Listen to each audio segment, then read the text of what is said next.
changes they decided to make. The only move bringing in Pro Delta at support. And we'll see. Maybe he was just the adjustment that they needed, and the growth from this roster from Split 1 to Split 2 might be enough to maybe finally take down their biggest enemies. We are at a champion select here for our fourth game of the day, folks. Not too many surprises in bans, except for one thing. RMC, you're chuckling about it. What's got you laughing so much? I mean, Lonely pulled out the Shyvana, and I think it was Ripper who said that, yeah, you know, Lonely just wanted to play it. Like, it wasn't something they practiced in comp or anything. And, hey, he played it so well that Pain had to ban it. Granted, Shyvana is really strong. She's going to get nerfed next patch, but we are still in patch 13.14, and props to Lonely that he's drawing that ban. I couldn't agree with you more. The Rel also taken away, which has been a very common first pick here in Kabum. Just defaulting to picking up one of those staple junglers. They'll take the Sejuani. Pain more than happy to pick up the Maokai here for Karaoke. I always feel it's kind of weird to just ban like one of the three junglers. Only the Ivern got banned. And I think that's partially because Karaoke has also shown how dangerous he can be on Poppy. So Kabum had to kind of make that decision. Where do you want to throw the bans? Now, I was going to say, Kai'Sa is still open, and Raven is built different on Kai'Sa specifically. He struggled in the early split due to the scaling champions that were meta at the time, and unfortunately for him, the Kai'Sa has been denied away. Xayah is still on the table, Xayah is the counter, but Raven, despite his name, has not enjoyed the bird AD carry.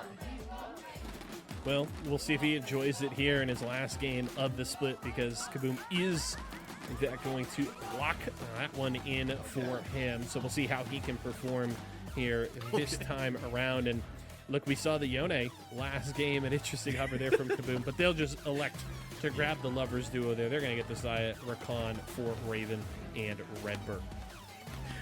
The hovers in CBLOL, they're always fading. Okay, so I've not been a fan of Jace in CBLOL. I do think teams have issues trying to play him. Even Tinons, who is one of our best mid laners, didn't have the best game on him earlier today. But I will say that this is sort of the standard setup that we're seeing globally, internationally. Maokai, with Kai'Sa or Varus, and Jace. And this is already the poke setup at this point. Kabum, though, I think they've got a good drop to handle this. They've already got engaged with Sejuani and Rakan. At this point, if they want to double down, you could go something like Sound in top lane, but I think from here on out, Kabum can just drop damage and then look to punish this Pain composition. Maybe pick flank like Ahri, who can kind of go around something like Renekton or Gnar that can find his way into backlines as well. Would be good. We'll definitely keep an eye on it here. Pain looking to hit those solo lanes, and they're going to focus to the mid lane. Ahri and Nico taken off of the table for Crastiel. Kabum hitting one support, not allowing that standard Nautilus Kai'Sa combo. And then also the Gnar that has been such a good staple blind pick for Weiser all split long. They'll deny that from him here. And the question will be, do they elect to blind pick for Weiser here, or give him the opportunity to counter and instead grab a support from Pro Delta? And it looks like the answer will be the support. The hover is the blitzcrank, and it is going to come through. Okay, that's a little bit surprising for me. I did expect that Pain needs some sort of engage. And now I think Weiser's going to have to pick something like a Kennen or a Malphite just to be able to force fights. Because Blitzcrank is a very interesting champion for engage. He's non-committal engage, and he only finds one champion, which I don't know if that's what you want to do. There is a lot of burst potential in Pain, I guess. But also, grabbing a Sejuani could be a very, very bad idea for Pain. Kabum, like I said before, just pick your flags. It's not the Yasuo, it's the Yone. Again, being picked up. The question is it Lonely or is it Crastiel? Well, with the Rumble coming through might answer your question, because we really have not seen the Rumble going into the mid lane, so it would seem that Yone will go to Crastiel, but you could certainly flex it if you so choose. The hover is the Sidge for Weiser. I do not imagine that will be locked in. The Renekton certainly makes a lot more sense, and you can hear the disapproval from the crowd in Sao Paulo, and I don't know that I'm with you. As funny as a Singe pick sounds, I'm much happier to see the Renekton locked in. You already picked a Blitzcrank, man. Anything could happen. You've heard our thoughts. We want to hear yours on what these teams have dropped. Man, it's so weird because I feel like I just watched all of the most meta champions get locked in, and then Blitzcrank was just randomly thrown down by Pain Gaming on R4. Like, I was not ready for that. I'm really here for it. All I know is that both these teams are really going to want to fight. Kabum in particular, that one item, sort of 10 to 20 minute range, their comp is going to be really, really strong. Pain, I think they take a little bit longer to come online, so they'll need to be very careful at that point in the game. But I got my eyes on Pro Delta. We talked about him a little bit in the pre-show as somebody that maybe is going to be that guy that can elevate that Pain to #1 at long last. And on the Blitzcrank, maybe he can just do it. Unfortunately, that fan can retire that Furious Scarf until 2024. Not sure what the weather is like down there in Sao Paulo today. I definitely don't need one here in Southern California. Pretty toasty. Rainy day for Furia fans. Oh man, yeah. Why is it? Where did this rain come from? Unfortunate. Well, Hawk, we appreciate you, my friend, and excited to get into this last Pain game of the regular split. Of course, battling to try and tie things up with Red, and if they can win here and Red lose, things get really, really fun in our standings. We're on to the Rift, though, folks. Kabum and Pain. Kabum, their final game here of 2023. Trying to go out on a high note like their comrades Liberty did just a game ago. You know, actually, I think the second biggest loser from the Fury Liberty game was actually Kabum. Because they would technically have more wins than Liberty and should technically have ended 9th, but because of that game, Kabum is now 10th. Now, it'd be nice if Kabum could go out with a bang. And against any other team, I'd be here for that. But I'm a Pain supporter, so I really don't want Pain to lose. And we have 6th locked. It's Kate Stars now. We have 4th locked. It is INTZ. So everything is locked except for 1st seed and 2nd seed. Pain, if they lose here, are locked 2nd. They need a win in order to get 1st seed. So, for Pain, the season's not over yet. Other people can play for fun, but Pain can't. They still need a win, and even then, fate is out of their control. They still need Red to lose to Kate Stars. We'll keep an eye as minions spawn on the Rift. RMC has left the base, arrived on the broadcast. Brother, I left 4 hours ago to make it to the broadcast. Those minion cousins of mine, they're late to the party, man. Yeah.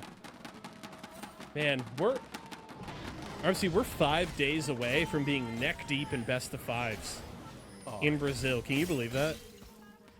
It feels weird. It's hard to believe, but you know what? We've seen enough best of 1s. I am ready. I cannot wait for the best of 5s to come. So excited. And you know what? So this game, it's Pain. It's their last best of 1. I need to see them be able to perform in this game. For Pain, this is kind of a conditioning game a little bit because they're expected to be able to take this based on how the regular season has gone off. So either for me, they stomp this game and come in with momentum to playoffs, or they're trying things out. The Blitzcrank makes me lean a little bit to the latter, but everything else, it feels like a training game, right? They want to be able to make sure that they can actually execute a Jace Kai'Sa composition, which frankly, not a lot of CBLOL teams have been able to do.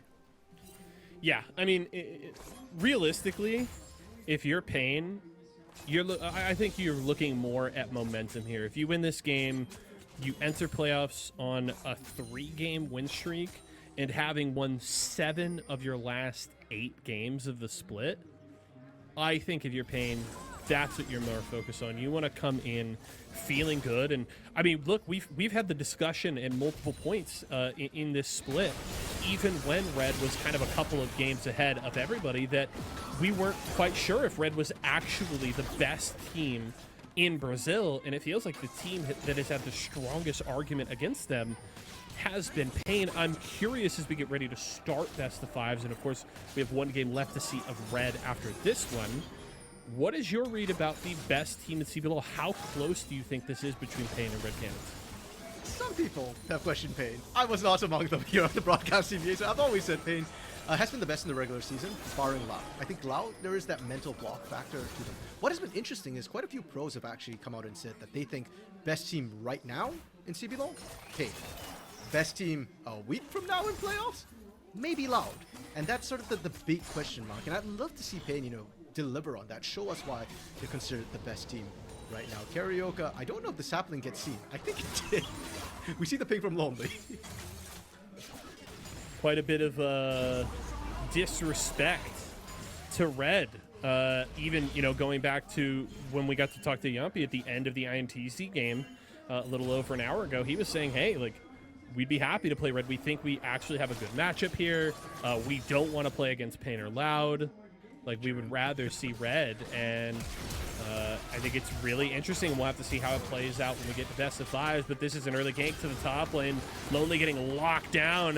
Karaoke was hanging out in that bush for quite a while and will help secure first blood for the best top laner in Brazil. And that's not something we actually see too much. In fact, Karaoke No. doesn't always gank for Wiser. He's more likely to gank for Dinkido or even make a play in the ball lane. So I think it did catch only a little bit by surprise. They didn't, even with they saw the sapling, they probably didn't expect Karaoke to be sitting there quite that long. Now we did see Santos try and, you know, go and invade, but there was nothing really for him to be able to take away. And Kabum a little bit on the back foot in this early game. Yeah. Definitely feels like a majority of the time that we see Karaoke in top lane, it's more for a counter gank, right? Wiser has absorbed pressure. Karaoke's on the right side of the map to maybe make a play, and he goes over there and can kind of counter the pressure from the enemy jungler. Because, you know, one of the things that Wiser has been rightfully praised for all split long is his ability to play weak side, to deal with some tough matchups, to absorb pressure and still be very, very potent in the game. And now he's even getting a little resources invested his way. Watch out for the Croc in this game. I think he needs it though. The Rumble matchup is actually really rough for Renekton, and Rumble is expected to win that. That's why we're not seeing Lonely run the Ignite, because he doesn't need it to win the lane. And I mentioned earlier Samkis invaded, couldn't find anything. He got a lot of vision, and I think they're expecting Karaoke to revisit that great flash from Dinkido. Yeah, flash to avoid the ultimate there from the Yone. ProDelta will land the rocket grab, but no follow-up there. Dinkido just wants to back out, no mana available, and just took a little bit of damage there. So the Jace will go for the reset with the teleport available, so he's going to get back into lane quickly to respond across the L. Meanwhile, Sam's going to get down in and around this Drake as Redbird will walk into the lane here. Don't know if Sam is going to want to stay for this Drake, because the lane is pushing in favor of his bot, but ProDelta already rotating to try to respond. If that hook lands on Samkis, Good flash over the wall, but I think that's still enough for Kabum to back away here, and it's just going to be the leash on this Drake. They could still maybe look to respond, but I don't think it's worth it. no, the moment that hook landed on Samkis, that was pretty much Drake over for Kabum, and that's why I was surprised that Redbird wasn't shielding a little bit better. After all, Rakan, you're mobile enough to get away, and yeah, that's kind of a bit of an illegal Dragon. Pain just punishing, finding them for that. And I had questions about this Blitzcrank pick. While in lane, it hasn't really panned out. Raven and Redbird both doing a great job dodging out. We have not seen any action bot. But around these objectives, if ProDelta can continue to pressure like this, Kabum always has to be very, very careful when they approach those objectives. Wiser? Oh, flash in for the stun on Wiser. He has the slice and dice and has activated the Dominus, but he doesn't want to go for the full tower dive. Content to get Lonely down to about 200 health and back away. And good response here from Lonely, recognizing this push is coming, just drops the equalizer on the wave. Yeah, if that wave doesn't get thinned, Wiser just dives you nice and easy, and then Rumble just gets shut down. So for Kabum, this is going to be interesting, though, because as Hawk kind of mentioned, that one item power spike is really where Kabum come alive. And I was actually expecting them to win out in that top lane and do decently in the bot lane. If they start to fall behind the top lane, then we've got issues, because Rumble is the big mid-game champion for Kabum. They want these 5v5s, and hey, if he's not strong enough to be able to pull that off, then Kabum are going to fall apart a little bit around these early objectives, and I don't fancy their chances later on once Kai'Sa starts to hit that 2-3 item power spike. Really interesting to see that Lonely actually opts for the Swifties as opposed to Sword Shoes. It's very common, people talk about a lot, that Flat Pen is so good. You get so much value out of that stat on a Rumble. What are your thoughts on his choice going for just the pure movement speed? Feels like he's just trying to run away right now. Dragon, Herald, pardon me, is being started. I don't believe Equalizer is up, so Kabum playing with fire here. And It is not. That cooldown is very long at level 1, but they might not care. Beautiful engage there for Krastiel and Samsk, but not a ton of damage coming through just yet. Prodelta and Karaoke are going to have to back away. Samsk able to catch that Rift here. Flash for Karaoke to get into the minion wave to get out of trouble. Beautiful hook, but it is the Rakan. Redbird will get away. Okay, on one hand, I'm thinking Pro Delta, do you really want to be hooking there when Karaoke is going to die? On the other hand, to be fair, he got the right target. He got Ripper, the one guy who wasn't going to cause problems. Now, yes, Kabum got that, but I do want to highlight that despite the fact they won that, they actually pulled more numbers up there. Raven had to rotate into the mid lane, and now potential 1v1 B-Boy has level advantage, but recognizes that Iso doesn't beat Saya, and the level 1 flashes blown for both. Yep, I mean, we've talked about it a lot now. Granted, maybe it's a little disrespectful, but if there is a team that can give Kai'Sa to their AD carry and willfully give away the Xayah as a counter pick, you probably would imagine it's Pain into Kabum. Talking about, you know, the split that B-Voy has had and the struggles that Raven has gone through. But still, you have to respect the strength of that Xayah pick and the damage that she can do in that matchup, especially early on. And you talk about that earlier spike. Raven certainly doing some good early damage here as Dinkato and Krastiel duking things out in the mid lane.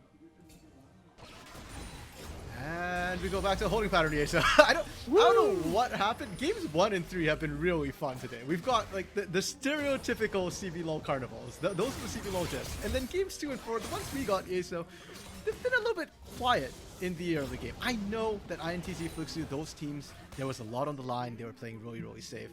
But here in game 4, come on, it's Kabum, it's Pain. I'd love to see Kabum blow things up a little bit quicker. And Pain, one thing that Hawk had brought up was that Pain was getting faster with how they were playing their games. They were actually more of an early game team right now. Well, early game, please, Pain? Yeah, I mean, the thing, and I mean, I think you look at Pain's split overall, right? They haven't necessarily been an early game team, though their early games have gotten really good in the back half of the split. But it's less been about how good they've been in the early game and more how good they are at closing games, right? This team with a lead is lethal. And they have a 1k gold lead right now, Aso. So looking good for Pain. And now they're going to try and make something happen in this bot lane with that ward, though, unless Prodelta lands a hook. I don't think this is going to materialize. I think this is just pressure for Dragon in 30 seconds. And I actually wonder if Kabum decides to show up to this. They don't quite have the two item, the one item, pardon me, power spike just yet, but they should be really, really close. Well, they're going to go for an engage here as Dinkato is going to get caught out. Grand entrance will land, but everything else does, and that's Dinkato going down. Karaoke trying to get out of trouble. Prodelta here just in time to keep his jungler safe. Meanwhile, on the top side, Lonely with a little bit of the jukes, steps back into the brush, flashes away, gets out the full slice and dice, and it keeps him alive. Fancy feet on Lonely. Oh, hey! You got one today, RFC. Yep, Pain, as Pain's the one who I had to call it on. Dragon being started up by Kabum, though, as well. You love to see that. They're able to really capitalize on that, and that's really good Herald usage. A lot of times we see the Herald kind of slightly desynced, and it doesn't actually get you the Dragon pressure that you'd like to see. But Kabum playing out their early game really, really well, and if they can get that pick right there before that one item power spike, it sets them in a much better position for the Herald in 2 minutes. They got the drag, and at that Nyx Herald, that's when I hope, Yeso, that we get to see a bit more action. Because I do think Pain are going to look to contest that. Well, Lonely has Equalizer available now. If he can avoid using it, then he will have it for this Herald in a couple minutes. So we'll keep an eye. That's going to be a very key cooldown for Kabum if they want to try and win a fight at that neutral objective. Recalls from Karaoke and Wiser here, so Lonely going to very easily be able to clear out this wave, and it's still very quiet. 1,000 gold lead here for Pain, dead even in Drake's. 4 minutes until the next one there, and it's been another quiet early game that I know you aren't the biggest fan of. You're looking for some bloodshed, some action here, RMC. Yes, I'm looking for a good proactive play. Definitely not bloodshed and just wanting kills for no reason, yeah. So that wouldn't have been a color costume. Well, and part of the problem is also because of scaling. So we haven't touched on scaling for these compositions because scaling kind of doesn't matter. Both these teams have good scalings. And it's more just a difference in style. Pain will be looking to execute a more poke-oriented composition with the Chase, with the Kai'Sa. And they're going to be looking for picks with Blitzcrank. They actually don't want to get into those big 5v5 brawls out of nowhere. They want to whittle down the enemy first. Kabum, on the other hand, does want these big fights. They've got team fight out the wazoo with their composition. Literally every single member on their team has AoE, has a way to team fight. So for a lot of this game, once you kind of hit that 1-item power spike, Kabum has an edge. Once you hit the 2-item power spike, Pain comes online, and from then it becomes a strategic game of maybe keep away or tag. Pain doesn't want to get tagged, and they just want to poke you for days, like the annoying little sister. I don't know if you have one, but that's generally how I've been told they operate. So Pain's going to look to do that. A lot of folks thought I did for a long time. I have a younger brother who has very long hair, as that's going to be a hook landing, and Weiser has teleported in, and they are all in for this dive. It's just Crastiel remaining as the Zaya Rakan have Ball and Raven and Redbird staring at the gray screens here. Good ultimate there for Crastiel. A lot of damage as Karika is going to, for a third time this game, flash away to safety. He will barely survive as Crastiel falls. And man, they just can't chop down this tree. No Olaf, no Axe, no dead Maokai. I don't know where that just materialized out of. We were here talking about, little sister poking you, and then Pain just poked Kabum's eye out. They just hard coming into the bot lane. I was expecting this fight around Herald, but they just did it in a lane, and because of that, Kabum weren't ready or able to respond. Lonely didn't have TP up, Lonely couldn't get there, and Pain won that early team. Yes, they did. Well executed dive in the bottom lane. The thing is, Kabum, though, responding quickly and getting up to this Rift Herald. They've got the priority. They're going to pick up this Rift Herald here as the hook will miss onto Redbird. And look, we talked about it. Let's take a look at this replay before I make my point. Karioka and Pro Delta on the flank and teleport on its way. And I don't think that Kabum was ready for this, right? They kind of saw, okay, Karioka's in the area, we can handle 2v3 guys. But you notice that the teleport from Crastiel was actually a little bit late to the party. Weiser gets that first, and that's the problem, because it becomes a 5v2 way too quickly. And then the problem for Kabum is they just needed to disengage. When you see a Blitzcrank on the other side, you really need to walk all the way out, because if you're just kind of hovering around saying, oh, maybe we can hold this, if you get hit by a hook, it's over immediately. It becomes that 1v2, and then you already saw that dive. If there's only one person on the turret, Pain dove one turret. They're not scared to dive another. Well, it might be the mid lane here as they've crashed this wave. B-Boy is here. Few ultimates available. They don't have the killer instinct, though, just yet, and Pro Delta will miss there with the rocket grab. We talked about this in the green room and getting ready for this game, and of course, Sam's first game on stage yesterday. We didn't know what to expect. Kind of a rough game there for him and for Kabum, but the one thing that stood out to me was that Kabum did a good job of controlling neutral objectives. They had great Drake control. They had some good smites from Samsk, and while that engage will come through here, they'll follow up. It's the same here. A couple of Heralds, an early Drake. Like, he's moving around the map, it would seem, very well. Pro Delta? Okay, I know what Pro Delta was trying to do, and you actually have to land the hook before Herald starts charging for the charge, or else you don't get the pull. Doesn't quite pan out, and the charge will go down. So, to your point, Yeso, yes, Samkus has done a good job on neutral objective control, but it's not about the neutral objectives, it's about the kills. They might get one here as Redbird will get caught there. A kill for B-Boy, 2-0-2 on this Kai'Sa, and very close to that 2-item spike here onto the Kai'Sa that is very important. The wave clear is online. Now you're looking for that on-hit DPS from this pick. And of course, the poke will start to hurt even more when you have that 100 AP online. Mid lane tier 1 will fall. They'll turn that right into a Drake. And Pain doing a good job moving around the map as a squad. Yeah, and that's the problem with the early objective control. When you get early objectives to snowball, once we kind of hit around that 20-minute mark, suddenly rotations aren't necessarily or at least your jungle rotations aren't necessarily the most important thing to be able to do. As long as you get vision, you can't really cheat a Baron like that. And Dragons, you're stacking them up at this point. Pain just needs to show up for those. So for Samkiz, great neutral objective control so far. It's only going to get harder. And Pain focus on those early kills, which is giving them the leads in these lanes. And because of that, it's going to get harder and harder for Kabum to contest these later objectives. Well, Kabum trying to take this top tower, not able to get it before Weiser walks up and very quickly clears out that wave. But Kabum still investing resources here, but that vision's going to get cleared out, and they'll have to be careful. B-Boy and Karaoke can get up here fairly quickly to respond to this push, and Kabum seems unwilling to leave the area for the time being. The odd part is these are not the players you need to take the massive team fights. Oh, Samka is in trouble. Yeah, he's going to flash in, but that just means he's going to deliver the tree to his backline. B-Boy's here at the 4v3. Samka is going to go in, and Prodelta is burning, but it isn't going to matter. He's going to fall. It's a killing spree for Weiser, and now Lonely in full retreat. It's a 2-for-0 here. Looking to trade maybe one more back, as that's a good job from Raven. The Feather's doing a lot of work. It's a shutdown onto B-Boy. Can they get any more? Flash in from Lonely. He's got the flame spitter. Weiser's burning down, and that is another kill for Raven. Well played there. 2 shutdowns for the Kabum 80 carry. Weiser had flash. He could have gotten out of that earlier on when Raven was just kind of keep viewing at him there. Opted to hold on to it because he was just trying to buy time. And even if Kabum get this turret, the question is still at kind of what cost? You lost your inner turret for an outer turret. Prodelta is back for round 2. I don't know if they have enough damage to get kills with just Karaoke and Prodelta. This is not a demonic embrace Melka. Yeah, teleport on its way here as well. They want to get back in. Crastiel is here. The teleport response is a little late from Decado, but it isn't going to matter.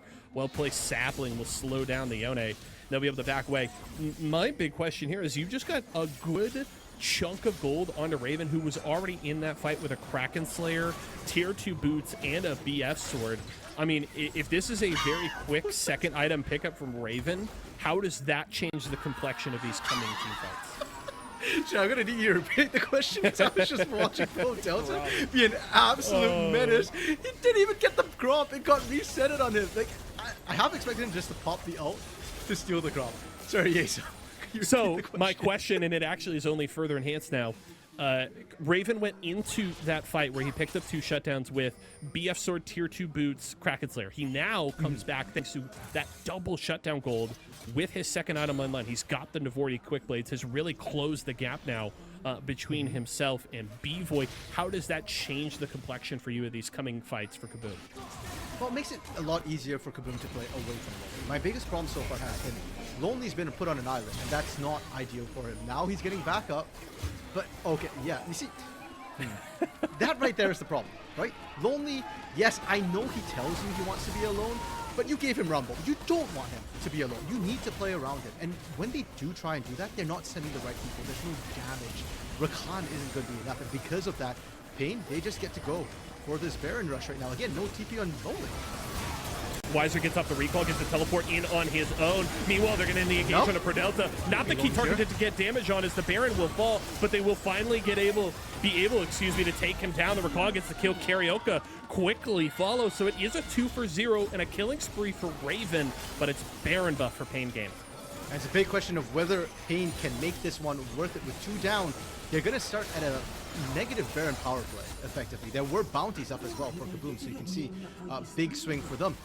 And yeah, so for Kabum, it was just that easy. You have a team fight comp, show up to a team fight as 5, and you could see what they did to Pain, and that's Pain with a gold lead. Now, though, a lot of those team fight tools are down. Pain have a window, and Pain needs to press on. They need to get turrets, or else, despite the Baron, 2 for Baron might not be worth it for Pain. Typically, we talk about gold leads in comparison to lane opponents, but it is interesting to note that Raven, the 3rd richest member in this game, and his significant gold lead is really on the rest of his team. 1,300 gold more than the next richest member on the Kabum roster, being Crastiel's Yone. So a lot going to be on Raven's shoulders in these team fights to make things happen. Did just pick up the last Whisper, is going to help him deal with shredding through that front line that's very beefy in front of him. He's going to have to make some things happen in these team fights. Yeah, and to be fair, he's set up for it pretty well, I think, with how the team kind of operates. Barring getting hooked by Prodelta, I do think there should be a lot of space for Raven to make action happen. If anything, I'm kind of looking at Pain right now, and I'm looking at Prodelta a little bit, because we just talked about him. Prodelta has not been landing the critical hooks we need him to land. And Dinkedo and B-Boy have not been landing the critical poke we hope that they'd be landing. They are continuing to dominate on open ground for now, but I need to see Pain kind of do a little bit more. You're talking about momentum versus trying things out. This is starting to feel less like a momentum game for me and more like a trying things out game.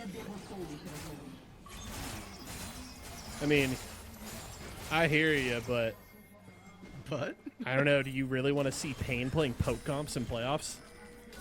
Hey, if it works, it works. Right now, based on how they've been playing, no. Sam gets hooked.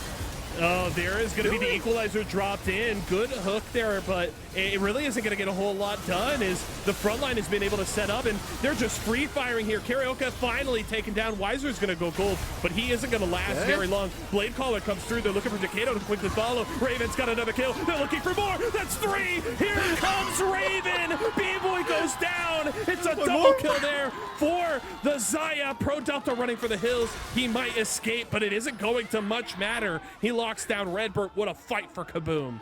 Pro Delta's still on the run, and Kabum is blowing the game up like we kind of hoped for, Yeso. But Pain, this is on them. They kicked off the fight. Pro Delta hooked Samkis, and that was the reason why in draft I questioned this Blitzcrank hook. And Pro Delta, he's still trying to pull off the Great Escape. Can he get away? My bet is no. And the big problem for Pain is, like, you can fight front to back. Like, that's fine with this composition, but it's like it only wins. And I think they want to give the gold here to Crastiel. That, or they are looking to like desync these timings. Is finally Sam's will get the kill. But the thing for me is, like, as Pain, it's okay to fight front to back into Kabum, but that's only if you use the poke and whittle down the health bars, and they didn't do that here. So so it's okay to, as you said, fight front to back. It's okay to fight in a choke point. It's okay to fight without poking. You get 1 out of 3. You do not get to do all 3 out of 3. All 3 out of 3, not okay. And that's exactly what they did. 0 poke, right? It was just Pro Delta poking the engaged champion. You fought in a choke point where Lonely gets off a beautiful equalizer. And again, that's full health to help. And unfortunately for Pain, that is illegal. You don't get to do that. I don't care if you have a 6K gold lead, much less a 3K gold lead, and you try and do that. That's not going to work into a full-on teamfight composition. And this is the concern I have with poke comps in CBLOL. Brazilian teams don't like to sit around and wait. Pain, kind of on that same sort of window here. Now let's see if they're able to come back from it. They are still in the lead despite that massive on the loss. I'm going to reframe a question that I just asked you a moment ago. I asked you if you wanted to see Pain play poke comps in playoffs, and you said, hey, like, if they can do it here, sure, right, if it works.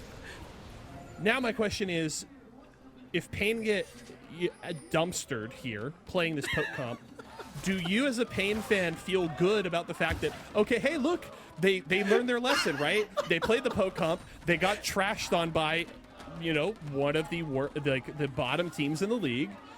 Did they learn their lesson at the right time, and now they won't play poke in playoffs? Oh, Weiser. Yeah, Weiser unfortunately caught out by the trio here in the bottom lane. He's going to get some sustain, but he is finally going to go down. It's a killing spree for Redbirds. Recall it. So surprisingly long. Yeah, so are you happy? Your question. Yeah. No. Would I be happy if Pain lose here? No. I suspect that some people who might know me better have realized by now I would probably lose my mind if Pain were to lose here. But if it means they don't play comps that they can't execute in playoffs, I think regardless what happens here, is that a worthwhile trade? Is what I'm saying. I think Pain are going to realize after this game that they should not be playing poke comps unless they have like a 2-game lead in the best of 5. No, that's called. Don't play a poke comp unless you've got a 3-game lead. 3-game lead. Okay. Yep. that or they're going to practice a lot harder if they want to try to pull this kind of thing off. So, right surprise! Now, we've switched the best of 7s in Brazil. Oh, good on. Yeah, they are going to catch out the Recon and some shutdown gold for Decado. Can they do Baron though? The problem is for Pain, Kabum have fail safes, and this is one thing I did like about their composition. They recognize that, hey, you've got a poke comp, we'll run a teamfight comp, and they have backup on backup for engage options. So they're playing with fire a little bit by doing this one, but I don't think Kabum have any clue, and I think Kabum kind of played it like I did, thinking, oh, Pain wouldn't do this. Surprise, Pain would. Pain did, and Pain are about to rush straight to Dragon right now.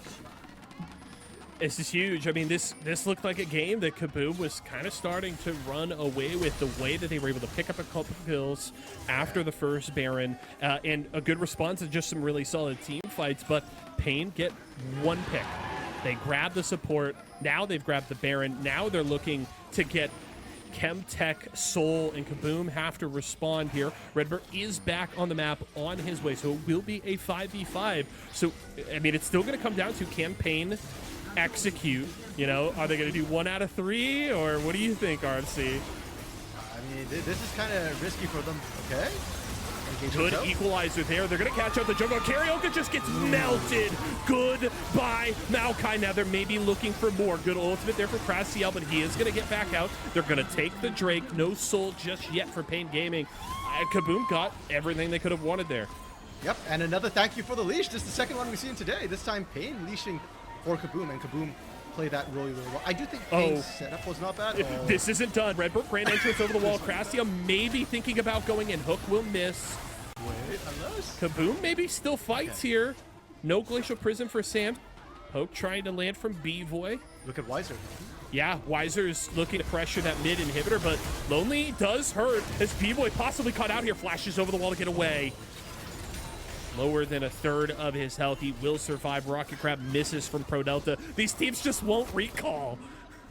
Yeah, and for Pain, that was what they were looking for, right? They sent Weiser with Baron buff. They were trying to make a good play. And actually, while that whole Dragon standoff was happening, the minions, unattended, without Baron, actually took down the mid inner turret of Kabum. So Pain were okay to extend that. Now, the problem is, Pain actually played the Dragon fight initially well. The only fault I have for them is that they actually leashed the Dragon. But once they leashed it, they were trying to play on the open ground. They were trying to be careful about that so that they had space to escape the equalizer and all the various forms of engage. But even then, you can see that Kabum, it's so much easier for them to execute these fights. Ooh, I don't even think, I mean, I like the thought process there from B-Boy, and I think he technically actually timed the cleanse well. I don't think Glacial Prison hit. It was just the slow. I think the slow. Yeah. But you do have to be careful, right, with that slow as well. Sure. Because there's so much potential follow-up. So I think B-Boy just playing safe. And at this point in the game, if you mess up, it's not the end of the world because there are no objectives. But if there was an objective, that could literally spell the end of the game. And Pain don't have much of a buffer. I'm still surprised that actually Pain have a gold lead right now when I'm looking at that. They are playing aggressively. And the nice thing for Pain is that they still have a Blitzcrank. And as much as Pro Delta hasn't been landing critical hooks, it's not about the ones you miss as a Blitzcrank, we've said this before, it's about the critical one you land. As you can see, not just me, but my whole family's apparently Pain fans, as the minions keep pushing. That is going to be a good hook onto Samps, and that is the Sejuani going down early, but they're able to trade back jungler for jungler. Okay, and now the question is, do we see the push continue? Kabum lost their engage options. They still have the equalizer for wave clear. I think Lonely right now, just wave clear this, wait till Samtis is back up, and then maybe Equalizer to come through to thin out this wave. Lonely recognizes how important it is to Pain's push here. Does avoid the flash hook there from Pro Delta. Will get out of trouble, and Pain goes into full retreat. They've still got that about 5,000 gold lead here, but 2 minutes till Drake, 2 minutes till Baron. Something tells me we're going to hit a little bit of a lull here before another fight commences. I'm just going to start ignoring gold leads at this point because I don't think it matters. I think it's how teams are going to execute from here on out. As we said, Kabum, their comp just team fights better. So even if you've got that 6k gold lead that I was talking about earlier, I still don't think Pain are going to necessarily win a straight up 5v5. What I am watching from Pain is actually how many GAs and stopwatches they pick up. Because a lot of AoE comps are front-loaded damage. So if you can avoid that front-loaded damage, then your big threat becomes mostly Raven and Krastiel. Actually, as I say that, I just realized Krastiel picked up an Even Shroud as his mythic. So, yeah, I guess Krastiel's sustained damage will be a little bit scary, but he's not at that point just yet. If you can avoid the Fade Seal, then I think you can actually just kill Raven and win the fight as Pain. One thing to note, too, is B-Voy kind of splitting his focus with his build. Not going Ludens makes the poke a little less potent but does give you, a little bit better damage in team fights. And of course, a Rabadon's coming online does boost that poke further, but it is not quite as potent when you end up going for the Rage Blade with your Mythic selection on this Kai. So just something to keep an eye on there. But still, Denkato's going to do a lot of damage if he can land those empowered shock blasts. This time, B-Boy able to just walk away from the Glacial Prison here, and that means that Kabum has to kind of stall things out here. Hook's going to land on his hands, but this hasn't been enough in the last couple of fights. Beautiful equalizer, a lot of damage onto Denkato, and down goes Pro Delta. What more can they get? Because Crassiel teleported in. They're looking for a fight. Looks like Karaoke may go down again, has to flash over the wall to get to safety. Look, these hooks onto the Sejuani do not matter to Kabum. No, and on top of that, again, the poke's not landing enough prior to this. Oh, wait, that one hit. Ow. As you were mentioning, the fact that it's not a redux, and it is the Vinsu's build, does mean that it's going to take a bit longer for Pain. What they are looking for with that Vinsu's instead is the fact that when you find a pick, you're going to be able to output more damage on that pick faster and try and burst them down. But if you can't kill them, it doesn't matter. And that's one thing I do like about Even Shroud for Crassiel. It's such a tanky item that right now the only two targets you really want to hit as Pain is Lonely or Raven. Pain is starting this one up. We saw this before. This is not end well for Pain. Burn it and get out. Yep. 10 seconds, I believe, until... No, Equalizer is actually back up right now. Huge cooldown available there for Lonely. And I love, the timing was almost identical for the Baron and Drake spawns. That kill onto Pro Delta is key because it means that Kabum easily just send Raven down to pick up the Drake, which means now both teams on soul point, and they can respond to Baron. So that timing really not working in Pain's favor. They're starting the Baron again, and Sam's walking into the river, regenerating a lot of health, and Pain just doesn't burn it fast enough. They've caught out Karaoke. They're going to take down the jungler here, as that is the equalizer dropped on his head. It's a killing spree for Lonely, and Kabum just get enough in every single fight to keep this game close. I just have so many questions about what we're seeing Pain do right now. B-Boy hopping in. Okay. Outs just traded for now. Killing. Go ahead. I just don't understand why Pain are trying to force all of these things right now. When you're the poke, you slow it down. And the other thing too is, yes, that is going to be soul point soon enough. I don't think Chemtech Soul was that important for either of these teams. I think what's way more important is trying to get to Elder for Pain. Because once the objectives are big enough, whoever starts it up is at a disadvantage. So if Kabum starts it up, Pain can poke them to hell and back. But Pain will also have problems kind of starting up objectives. And if they are aware of this, if they can learn this, Yeso, that's the key to a Pokemon. It's patience. All right, you can see the damage total on the left side of your screen right now. B-Boy leading the way with Loney behind him by about 3,000 damage. Important to note, we were talking about the role that Raven would play in these team fights. Raven down there at 5th place. Just about 17,500 damage in this game. It has been Lonely on this Rumble, leading the way for Kabum, continuing to be one of the biggest highlights of this roster from this split. And that's precisely why Lonely has the second largest damage share of all top laners when it comes to teams.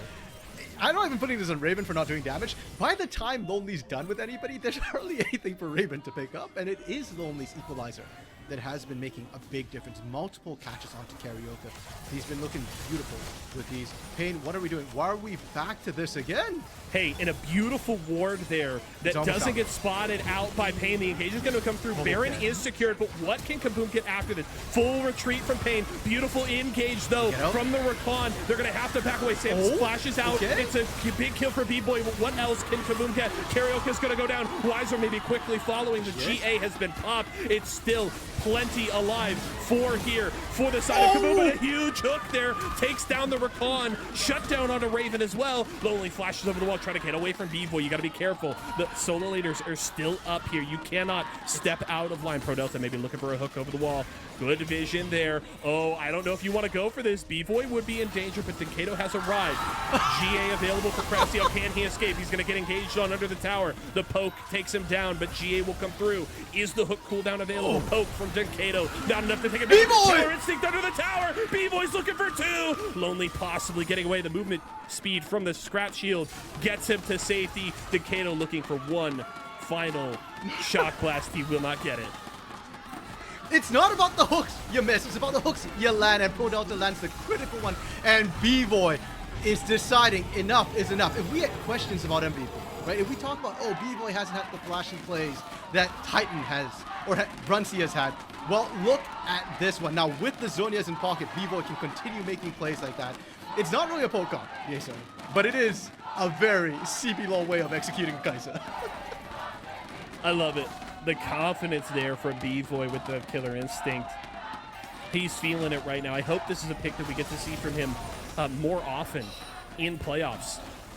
Because I agree, one of the differences that people have made between a Titan, a Brunsey, and a B-Boy has been the playmaking potential, the highlight reel kind of plays that you see from those players. And B-Boy has just kind of been your standard, reliable, late-game insurance, but he can make some plays here as that's going to be another equalizer coming through. A lot of damage on the Weiser, but he's able to disengage. Karaoke gets in, and he's all on his own. ProDelta going to try and lock them down. Good hook there. Okay. They're able to take down the Recon, but what else can they get? Good poke there onto Raven at about 60% health. Another shock blast will miss GA. Available for Dinkado here. Important to keep an eye on that. Zanya still up for B-Boy. Yeah, and the GA wasn't up for Weiser, so Karaoke threw his body in there to save his top laner, but the jungler's the one with the smite, and now Pain are looking at an objective without a smite and going, oh, we can't actually take this. Weiser split pushing has TP. This is huge. This means that Pain get the soul. There's no way that Kabum allow this unregulated push. They know if they don't recall, Weiser will make problems for them. He's going to be able to teleport out. Pain gets the Drake. He gets up to the top lane. Pain get everything they want. Yeah, Kabum wanted to try and answer back. They wanted Dragon. You've got to make a choice. And we mentioned Weiser's TP was up, so Pain, they get their cake and get to eat it too. The push continues in that top side. Baron power play now over, but Pain's going to be very happy with what they just achieved. Taking an inhib puts so much more pressure, and Pain can now slow the game down the way they always should have. Yeah, I think, unfortunately, Kabum made the only choice that they could make there, because with no teleports on either their solo laners, if you get into that fight, Pain doesn't even have to win it. They just have to, like, make you take a long time to kill them. And then Weiser's taking Nexus towers. So I don't think Kabum had a choice. They had to concede the Drake. I think he sent one person back, but either way, they hesitated. They didn't. Or you leave Samkis behind to try and steal that Drake. Now, like I said before, I don't think Soul's that big a deal. So having seeded that for Kabum is not that big a deal. What's more important, of course, is going to be the Elder Drake. That buff, that one matters a lot. And we've seen how quickly Pain is able to just take an objective. So Kabum, yes, I still think they're going to win these team fights, but they do need vision to make sure that Pain don't sneak it away with the sheer amounts of damage that they have this late into the game. All right. We've had some very weird games today. We've had some fast games, though not fast enough for at least one of our teams. Now we're up over 40 minutes, RMC. Did you anticipate that Kabum and Pain would go over 40 minutes? I'm going to be honest. Yeah, please. There's a reason why I kept prepping about the fact that Pain might just choose to experiment with stuff. This is something that Pain tends to do a little bit towards the end of season when they have leads and they think they're playing to weaker teams. They play around and then they find out. So I did expect it to be a tougher game than the standings might otherwise indicate. I did not expect it to be this close. I did not expect Kabum to still be up in kills right now, up in mental pressure as they are threatening and engage on Pain. In credit to Kabum, I mean, this is a team, as every time I want to make a point, they want to engage. This is a team that, yeah, this is a team that through the first 6 weeks of the split that's going to be the Recon caught out once again, but Redford does have the battle dance to get out to safety, and he will barely survive in that one as that poke is starting to sting here. Now that B-Boy is on that full build, it doesn't matter that he didn't go the Ludens. Those Void Seekers still sting. But Kabum these last 3 weeks have been impressive, right? It's not like they're picking up wins left and right, but a team that most folks would have circled on their calendar and said, okay, like this is a free win. Wins against Kabum in this last third of the season have been anything but free. Yeah, and if anything, I'm actually really impressed with Samkis for just coming in this week. Scary being sent back down to Academy to make sure that he does fit the time frame to actually be able to play in the playoffs for their team. and Samkis had to step up. It's easy to say that, oh, Scary's really good. You know, he turned the team around. Yeah, he did do a lot of that. But Samkis coming in today in such a clutch fashion, coming in yesterday, but playing today, coming in such a clutch fashion has been huge. His engages have been massive, and he'll need to do it again. Baron has been started up. Pain, they're actually committed to this. Yeah, and what that also shows is it's not just Scary. The rest of the lineup has elevated their game as Baron is going to get locked down there by Pain. As Sam is going to go gold. They're going to look to take down Weiser, but he does have that GA. The reset comes through. What can Kabum do in response? Garen entrance a little too early, but they do take down Weiser. Huge kill there for Raven. What an ultimate for Crassiel. They have shut down Lonely, however. Karaoke quickly follows, but low health bars all over the place. Huge killer instinct from B-Boy there. Lands the Void Seeker. It's a triple kill for the Kaisa, and they're looking for more. What a hook there on Crassiel. Looking for the pentakill. B-Boy says, I am the Kaisa who gets the pentakills. He has to go back. Yeah, he's coming back here. It's a pentakill for B-Boy. Yes, let's go, Yexo! The second pentakill. The first one was Raven. B-Boy getting the second one against Raven, and I'm on the verge of losing my mind, but I am so happy that I'm losing in a positive way in Pain. Pain, if you're a Pain fan, this is